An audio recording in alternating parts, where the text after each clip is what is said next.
ఇక morning news లోకి వెళ్దాం. నిన్న ఎంత దుర్మార్గం అంటే ఒకసారి చూడండి. మరి ఆటో డ్రైవర్లకు కనీసము నిరసన తెలిపే హక్కు లేదా, లేకపోతే ఇదేమన్నా అడివి అనుకుంటానులా. ఇది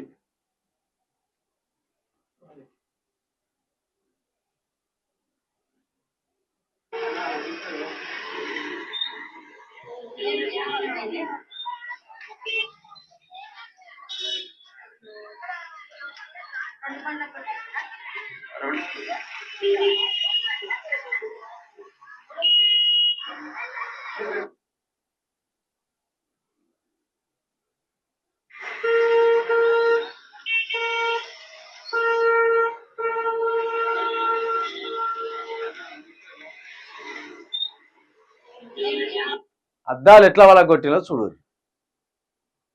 ఇది రౌడీలో లేకపోతే అల్లరి మూకలో లేకపోతే ఆటో డ్రైవర్లు లొల్లి పెట్టుకుని కొట్టుకున్నదో కాదు. ఇది ములుగు జిల్లా ఎమ్మెల్యే, అదేవిధంగా ములుగు జిల్లాకు మంత్రిగా ఉన్న సీతక్క గారు ములుగు పర్యటనలో భాగంగా ఆటో డ్రైవర్లు ఉచిత బస్సు ప్రయాణంపై తమ నిరసనను తెలియజేయడానికి వెళ్ళిన క్రమంలో మంత్రి సీతక్క అండతో పోలీసులు రెచ్చిపోయిన వైనం ఇది. పోలీసులే రౌడీల్లాగా మారి కాపాడవలసిన పోలీసులే ఇట్లా దౌర్జన్యంగా ఒక హింసాకాండకు తెగబడ్డారు. ఉచిత బస్సు ప్రయాణం వల్ల అసలే ఆటో డ్రైవర్లు పొట్ట గడవలేని స్థితిలో ఉన్నారు. నీ ఉచిత బస్సు ప్రయాణం వల్ల ఇప్పటికే 20-30 మందికి పైగా ఆటో డ్రైవర్లు ఆత్మహత్యలు చేసుకున్నారు. అనేక మంది తమ జీవితాలేందో, వాళ్ళ భార్య పిల్లల్ని ఎట్లా పోషించుకోవాలో తెలియక ఆగమైతున్నారు.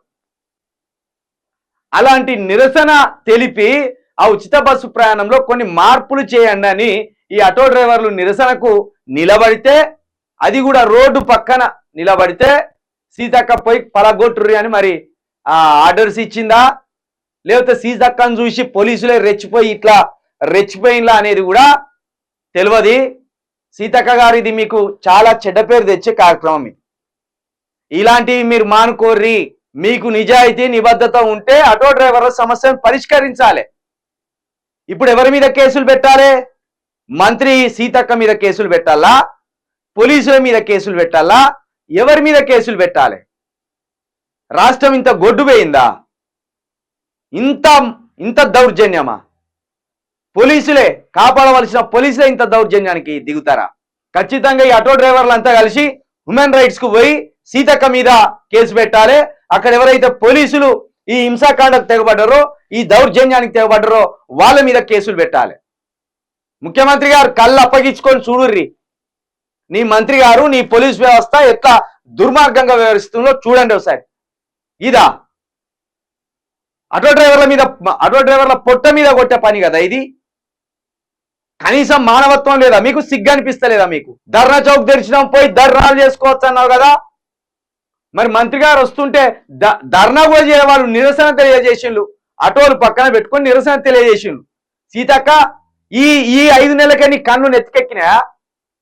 ఈ 5 నెలలకే నువ్వు ఈ అగ్రకులాల వంచన చేరి అనగారిన వర్గాల బిడ్డల గొంతులు కోసే కథకు దిగినావు నువ్వు? ఇదేనా నీ సంస్కారం సీతక్క? ఇదేనా నీ పద్ధతి? చలో ఆటో డ్రైవర్లు, మీరు నిరసనకు దిగండి బాబు, నిరసన దిగండి. మీరు ఎవడు అడ్డుకుంటారో చూడుర్రి. చలో హైదరాబాద్ చుట్టుముట్టుండ్రి, ప్రగతి భవన్ కూడా చుట్టుముట్టుర్రి. గింత దౌర్జన్యమా? వాళ్ళు అసలే తిండి లేక సత్తా అంటే మాకు సాయం చేయమని వాళ్ళు తిరుగుతా అంటే వాళ్ళ మీద గిట్లనా? కక్ష కట్టినట్టు వాళ్ళ ఆటోలన్నీ ధ్వంసం చేస్తారా?